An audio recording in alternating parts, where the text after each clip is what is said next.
Adik-adik yang hebat, apakah kalian tahu apa itu hak dan apa itu kewajiban? Nah, hak adalah sesuatu yang harus diterima oleh seseorang.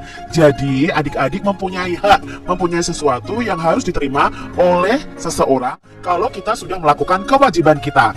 Lalu, apa yang dimaksud dengan kewajiban? Nah, kewajiban adalah sesuatu yang harus kita lakukan untuk memperoleh hak tadi.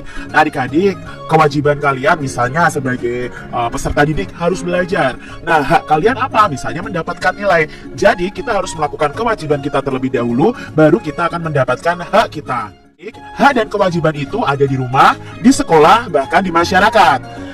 Nah, kali ini kita akan membahas terlebih dahulu tentang hak. Ya, hak kalian sebagai anak di rumah, hak kalian sebagai peserta didik di sekolah, apa saja yang harus kalian peroleh sebagai anak dan sebagai siswa atau peserta didik. Nah, yang pertama yang kita bahas adalah tentang hak anak-anak di rumah. Perhatikan gambar berikut ini. Budi, Nanda, dan Reva berkumpul di taman belakang rumah Nanda. Mereka sedang belajar bersama untuk mengerjakan pekerjaan rumah, mata pelajaran pendidikan Pancasila, dan kewarganegaraan. Setelah belajar saling bercerita tentang kasih sayang yang didapatkan dari orang tua. Orang tua mereka sangat sayang kepada mereka. Mereka selalu memperhatikan hak anak-anaknya. Oleh karena itu, Budi, Nanda, dan Reva sangat menghormati dan menyayangi kedua orang tuanya. Nah, adik-adik yang hebat, sebagai anak kalian memiliki hak atau sesuatu yang harus kalian peroleh di rumah kalian masing-masing. Setiap anak mempunyai hak. Hak tadi adalah sesuatu yang harus diterima. Nah, apa saja contoh hak anak yang ada di rumah? Yang pertama, hak mendapatkan kasih sayang dan perlindungan dari orang tua. Jadi adik-adik berhak mendapatkan kasih sayang dari orang tua kalian dan berhak mendapatkan perlindungan loh dari orang tua kalian.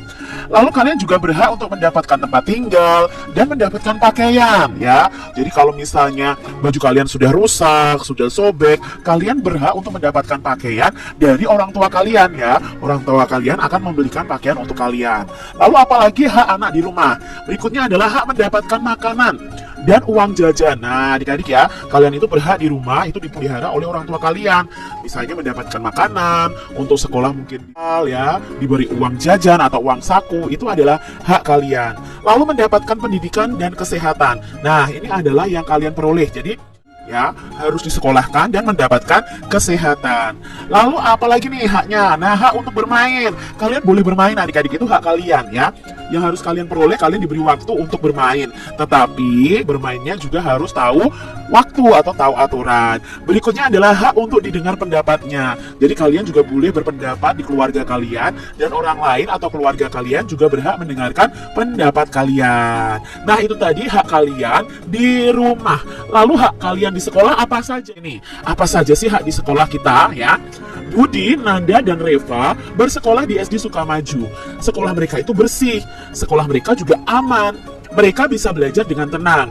Apabila belum paham, mereka bertanya kepada Bu Ika, guru mereka. Bu Ika ini menjawab pertanyaan mereka dengan senang hati. Halaman sekolah Budi, Nanda, dan Reva itu sangat luas. Saat istirahat, mereka bermain dengan teman-teman yang lain di halaman sekolah dengan senang dan nyaman. Selain mempunyai hak di rumah, Budi, Nanda, dan Reva hak di sekolahnya. Nah, apa hak adik-adik ketika berada di sekolah ya? Nah, ini adalah contoh hak anak atau hak kita ya, kalau anak-anak ya berada di sekolah. Yang pertama, kalian itu berhak untuk mendapatkan pelajaran di sekolah. Jadi ketika kalian di sekolah, kalian memperoleh pelajaran dari bapak ibu guru. Lalu kalian juga berhak untuk bertanya kepada guru ya. Guru pasti akan menjawab pertanyaan kalian. Tidak ada guru yang muridnya bertanya akan marah-marah ya. Karena ini adalah hak kalian bertanya kepada guru. Contoh berikutnya adalah hak mendapatkan suasana belajar yang tenang dan aman adik-adik. Jadi kalian berhak mendapatkan suasana kelas yang tenang, suasana sekolah yang aman. Lalu kalian juga berhak menjadi anggota perpustakaan di sekolah kalian. Contoh berikutnya, kalian berhak mendapatkan nilai. Kalau kalian sudah mengerjakan tugas, kalian juga berhak mendapatkan nilai dari guru kalian.